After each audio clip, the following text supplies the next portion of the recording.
kwento ng lolo ko, di ko makalimutan hanggang ngayon. 2:00 ng hapon daw yun, mainit, pero makulimlim ang langit. Si lolo at ang best friend niya na si Mang Rado, nagpunta raw sa kabilang baryo para makiusap ng kalabaw. Gamit nila yung lumang bisikleta, sabay silang umalis. Mga 1,960 pa raw ito. Sabi ni lolo, pamilyar na siya sa daan. Pero pagdating nila sa isang part ng kalsada, yung may malalaking puno ng akasya, parang may mali. Wala raw silang madaanan na kahit anong bahay. Puro kagubatan, puro katahimikan. Tapos ang hangin, malamig na parang 10 oras ng gabi. Paring Rado, sure ka ba dito ang daan? Tanong ni lolo. Oo pare, ilang beses na tayong dumaan dito, di ba? Sagot naman ni Mang Rado. Pero habang lumalalim sila, pakiramdam ni lolo, may sumusunod sa kanila. May anino sa likod ng mga puno. Tumatakbo, tumatayo, tapos biglang nawawala. Naririnig din nila yung kaluskos, pero di mo masabi kung hayop o tao. Hanggang sa makarating sila sa isang maliit na kubo. Wala raw ilaw, pero may usok sa labas. May nagluluto. May amoy na parang nilagang karne. Lumapit si Mang Rado para makiusap kung pwedeng makiinom ng tubig. Pero bago siya makalapit, pinigilan siya ni lolo. Teka lang pare, tingnan mo yung paanong matanda. Yung matanda sa loob ng kubo na akala nila ay nagluluto. May paa na parang paa ng baboy. Matigas, may kuko. At yung buhok niya, mahaba't kusot.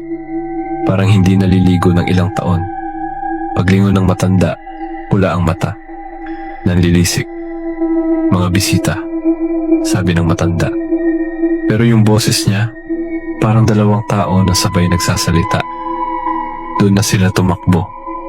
Hindi na nila inisip kung saan sila dadaan. Basta palayo.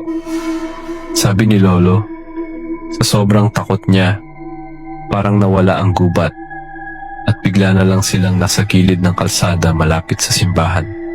Pawis na pawis. Basang-basa ng ulan. At yung bisikleta, wala na. Naiwan daw kung saan sila tumigil.